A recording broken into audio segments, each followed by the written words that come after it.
Hi, this is Elisa from Inky Rocks, and right now I'm riding the monorail to Tokyo's giant stationery show called Bungu Joshi Haku. That literally means stationery fair for women.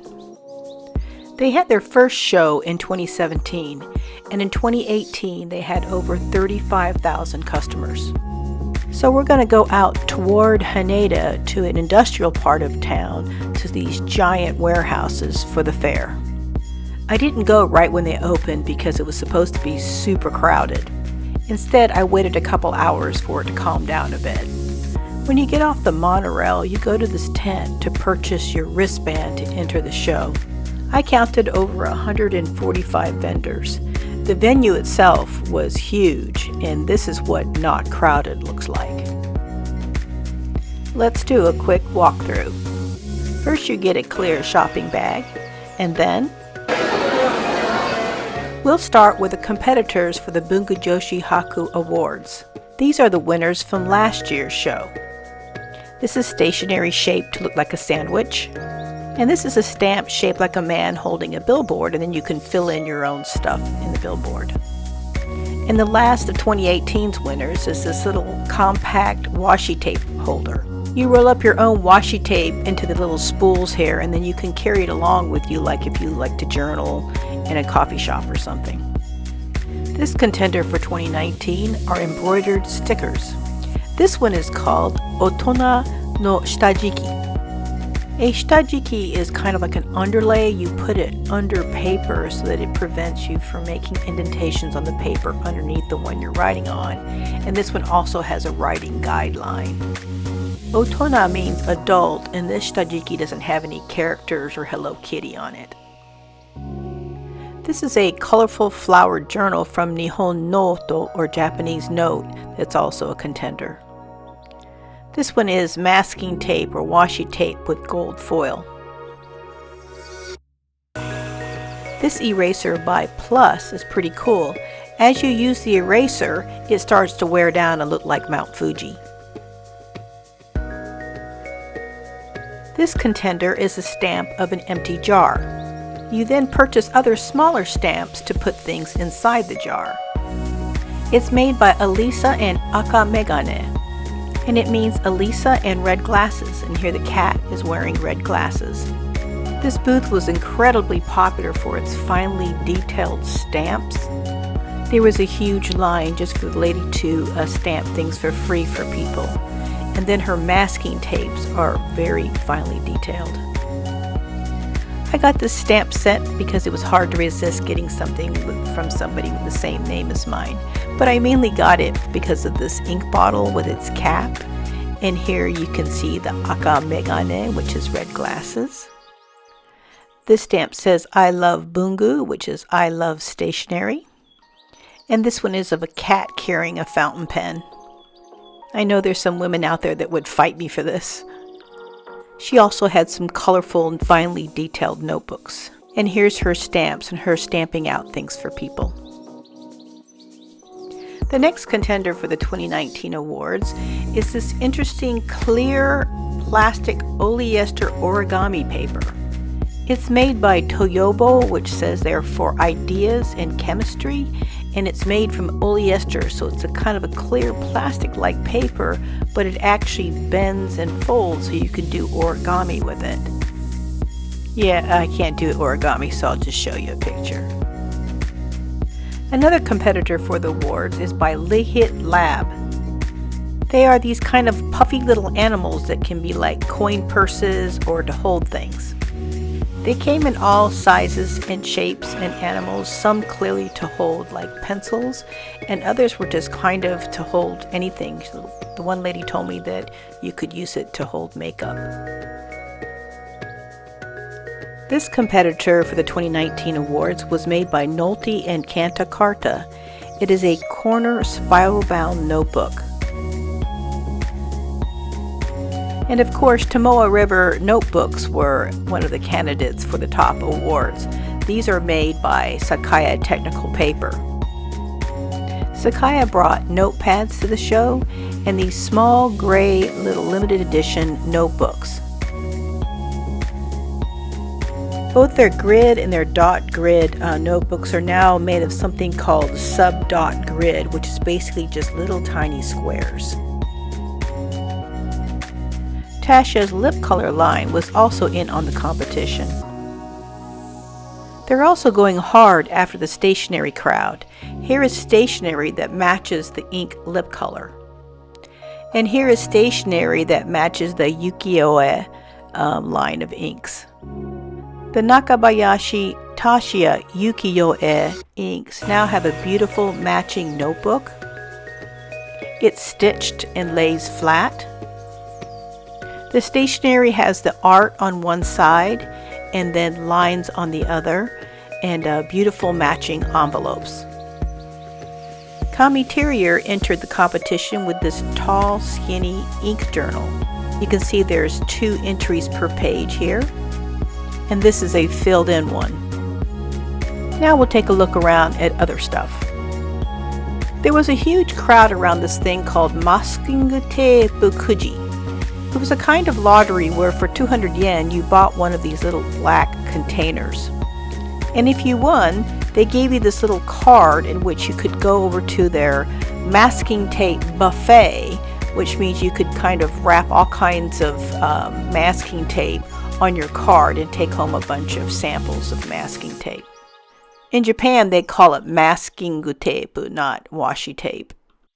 This was called Tall Cup, and it was 1,000 yen, but you got at least 2,700 yen worth of masking tape. That's very common in Japan, where you pay a set price and you get kind of a indeterminate number of things, but it's worth more than the set price you paid for. This is Coco and Wondrous Gang's stationery, and you pay 1,000 yen and you're supposed to get about 4,500 yen worth of goods. And there's lots of pink and kawaii in this group. And with that same concept, this is washi tape lucky bags, where you don't know what you're getting, but you pay a set price and you get more than what you paid for. This is a kind of lace wide washi tape. You could almost make like a border on a wall or something with it. And yes, there was just lots of washi tape, lots of masking tape here. I'm not even going to begin to show you a fraction of it. Sailor and Tsubame Paper did a collaboration where you got a bottle of Tsubame black ink and a Sailor pen. I think Tsubame Paper is really up with their game for the fountain pen group, because their paper is very inexpensive and you can find it in a grocery store, but yet it is fountain pen friendly. They brought their journals in all different kinds of designs and their boxed ink carts. Antarique had a bunch of different colors where you could choose the top and the bottom of your ballpoint pen. Kyoto Mizuhiki was a traditional crafts company where they sold these strings that you make traditional Japanese knots with. Here's the strings and these boxes with the complicated knots on them. Himekuri was there. They're the ones with these little sticky calendars where as you pull off the stickies, it shows the next week. But what I didn't realize when I interviewed them at Tips is then you could take that sticky and add it to your journal. The company Max had this like swimming race where this like little rat thing, I'm not sure what it is, and then a shark and then an alligator were all like set up as if they were having a swimming race. These were limited edition, and well, yeah, of course I got one. Who doesn't need a shark stapler? A lot of the vendors, just like at the Ink Swamp, which was also sponsored by this same company, would give out what they called novelty items. So if you bought an item from them, you got like a small gift. For this shark stapler, I got some purple staples.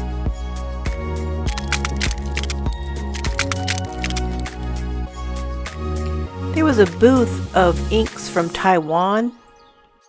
At this past summer's Ink Swamp or Inkunuma by the same company, this was very popular and they sold out right away.